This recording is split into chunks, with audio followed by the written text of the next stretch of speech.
All right, so now let us reset the rep notify function so it works correctly. So what we can do here now, you are running this drop weapon, you're running it correctly. And now let us reset it here when the loop is complete and all of this is finished. Let's go ahead and reset this value. So the next time we set it, even though it's the same value, it's going to run this rip notify because we have reset it before that. So down here, what I need to do is let's just take this weapon drop. Let's take that here. So it's down here, the weapon to drop. Let's take it out here and let us connect to the complete. And actually, that is the only thing you need to do. If you don't plug anything into this value, it's going to throw out all of the information that is inside of it, and that will reset this variable here. So what we can do now, there will be a small bug, and you will probably see that as well. Now, if we click on play, and I take this, I drop it, you can see it is now in the air. We are picking it up correctly. However, it is still in the air, and this is because you are, let me just close this down. This is because you're actually still running this rep notify function here, and at the same time you are resetting this variable. So we need to actually give it a small delay to give it a chance to play this rep notify function before we reset it. So let me just delay by something very small like 0.1, and then we can reset this variable. So let's compile, let's play and see what happens now. So if I play as a terrorist, I pick it up and I drop it, can see it works correctly. If I pick it up again, now there is still a mistake here, and we have to do the same thing for the loot weapon. Now it says X none, trying to read the property weapon to drop, detach from actor. Now what we need to do here, because when we run this, remember when you run a rep notify function, you are changing the value, even though you're putting like 0 into this, even though if you're emptying it, you're still changing the value and it will actually run all of this again. So the way we can do this is we can right click this weapon to drop and we can convert it into a validated get, and we can connect it here.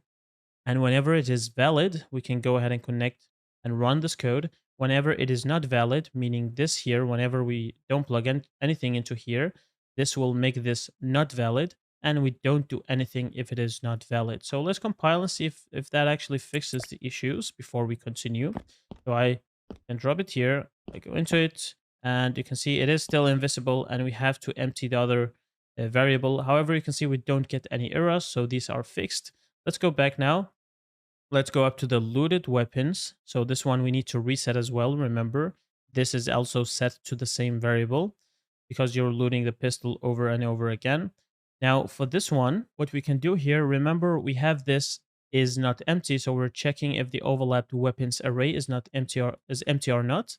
And if it is empty, we set the can loot weapon again. So over here again, I can say delay by 0.1 second to give this a chance to play. And whenever that is done, I can take this looted weapon and set it like this and empty the values inside of here. Now remember to go into this again and make sure that this is valid whenever you do it. So let's right click, convert to a validated get, just like before. And only when it is valid, we want to run the code, because if it is not valid, we don't want to do anything. So let us compile, save everything. Let me click on play now, and that should work. So if I play as a terrorist, I drop the weapon, I loot it again. You can see it is looted correctly. If I drop it, I loot it again. You can see now it is working perfectly. So it is correct now. It works as the client. And if I play the game as listen server, so if I play as the server and as the client as well, now here is my server. I'm going to spawn, and here is my client. I'm going to spawn as well. I loaded the pistol as my client, and you can see it here on the server. And if the server loots an AK, for example, you can see it as well. If I drop it, if I loot it, you can see it on both the screens. And here as the client, I can drop this, loot it. Everything is working correctly. If I loot the M4, it loots correctly as well. Okay, so everything is correct, looking nice. And now there is a small problem. If I go to the player here, and the player drops the weapon, you can see I am now holding the weapon.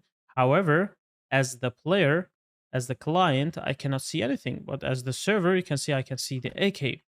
Now, what is happening? You might be thinking, this might be a replication issue because as the server, I can see the correct information, but as the client, I cannot see the correct information.